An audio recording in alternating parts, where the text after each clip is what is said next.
Okay, so we've got some simple gimbals on this mesh. These are just the basic controls for quick editing and posing. This is just a simple gimbal to control the IK of the wrist, also has connections to the posing of the hand. These feet gimbals also take the same initiative and are used for quick placement of the feet and IK movement as well, also the angling of the ankles. The centre of mass band also controls the overall character and allows you to move in any direction, while the small gimbals on the back control things like the hip, lower back and the upper spine, and allow for movement in both X, Y and Z directions.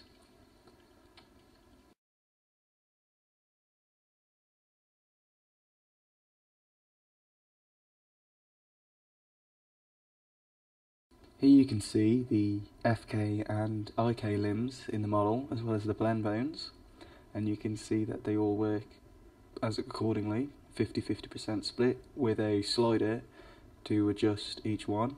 The slider is available for both arms on each gimbal on every arm. As you can tell, the sliders also affect the size of the gimbals in each limb, so when you're in full IK mode, the FK gimbals will hide. There is also an IK-FK blend on the legs as well, to allow for more control of the rig overall.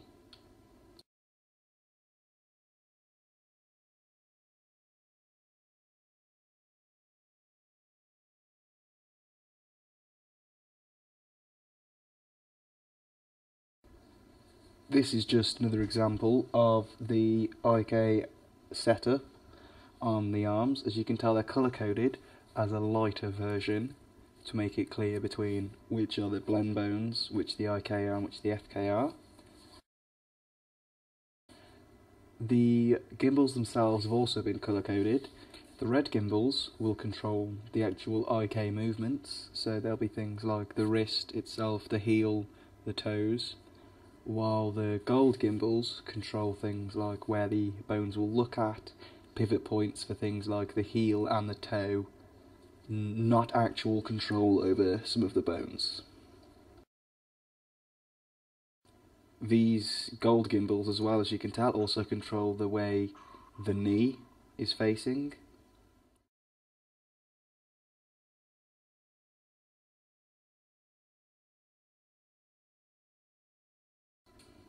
Now I'd like to talk about some of the more advanced features within the rig, such as these small helpers located along the curve of the spine, all the way from the top to the bottom.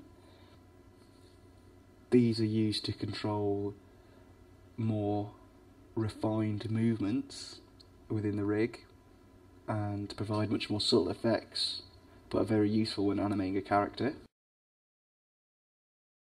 This orange gimbal is used to control the position and facing of the head and can be rotated in all directions.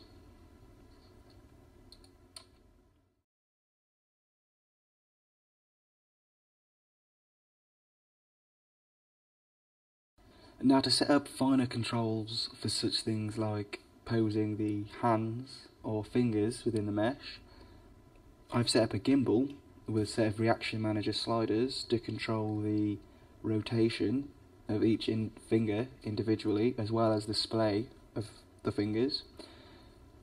The controls are unique to each hand, left and right, and are colour coded accordingly. Unlike the previous setup with the IK and FK, the controls are unique to each of the gimbals.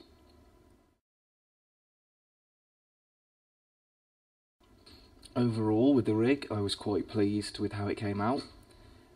The quality of the skin itself seemed quite accurate and fairly forgiving with the posing of the mesh, and didn't provide too much of a problem when it was originally skinned. The bulk of the research came from Paul Neal's site, as well as Victor Vignals and his character rigs. He demonstrates quite the use of stretchy bones as well as a unique setup of helpers scattered around his mesh to control their positioning and angles, similarly to how I used the wrist and feet gimbals. Unfortunately, due to poor time management, the quality of the rig was quite low. A lot of the features that I wanted to implement couldn't have been implemented in time. However, I did implement features such as stretchy bones within the spine. The strengths of the rig would probably include the skin itself, the IKFK blends in the limbs, as they are quite smooth and generally provide the desired effect. The custom spline as well seems to have affected the model quite well and created a very nice effect throughout the core of the mesh, providing very useful and versatile controls. Based on some other rigs from previously mentioned artists, the colour setup that I used seems to be quite effective and clear and understandable.